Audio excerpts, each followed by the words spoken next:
Balangir mission शक्ति भवन ठारे जिला स्तरीय हस्तशिल्प सचेतनता कार्यक्रम आयोजित हो जाएछि।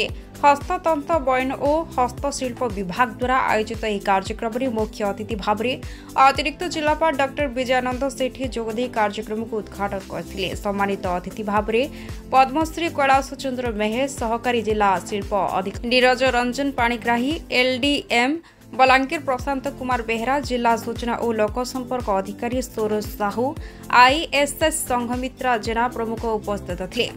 यह कार्यक्रम में हस्तशिल्प कारीगर मानू तालीम दिया केमिति सेमानक द्वारा प्रस्तुत होउथिबा सामग्री को निज अंचल बाहर करी राज्य तथा राज्य बाहर परिचित करिहेबो से नहीं आलोचना करा जायतिला। अतिथि माने हस्तशिल्प कारीगर मानू विभिन्न सरकारी योजना संपर्क में कहिथिले। एही एक दिवसीय तालीम कार्यक्रम में जिलार विभिन्न स्थानरू हस्तशिल्प कारीगर माने आसी भाग रही पाटनागढ़ पाटना समाचार। सर्वप्रथम तो एक्चुअली आमर बलांगीर जिलार जिला स्तरीय हस्ततंत्र कर्मशाला होची, सचेतनता कर्मशाला होची, से जो मैंने ऑर्गेनाइज करछन प्रथम कृतज्ञता ज्ञापन करुच्ची। कारण यहाँ गोटे माध्यम जो थे कि विभिन्न प्रकार आमर 14टा ब्लॉक रु आमर जो 7टा एनएससी अर्बन एरिया अच्छी समस्त आसचंती हस्ततंत्र जो मैंने करुँच विभिन्न कारीगरी लोक अच्छा गोटे समस्त भर गोटे तो माने गेट टुगेदर टाइप रोची विभिन्न प्रकार कला को से ये करें।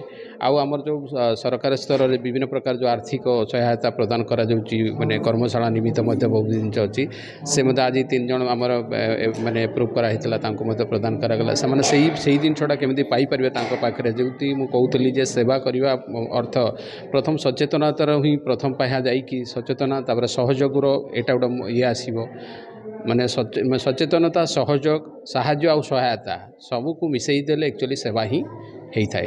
तो एति हूँ यही कार्यक्रम मूल लक्ष्य। मुझे भावुची समस्ते ये किसी शिखिकी से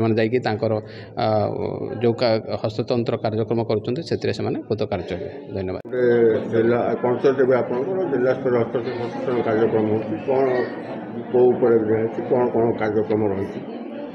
मो ना अजित प्रसाद भई मु जिले में अक्टोबर 2023 सहकारी निर्देशक हस्तशिल्प हिसाब से विभाग हिसाब से कार्यकारी कर आसुच्छी।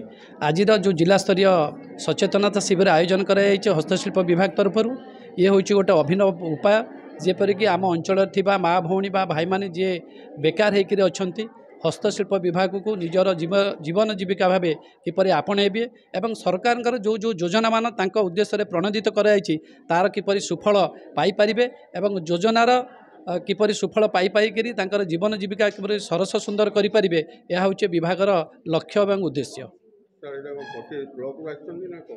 सारे आम जिलार विभिन्न ब्लॉक रु आसी।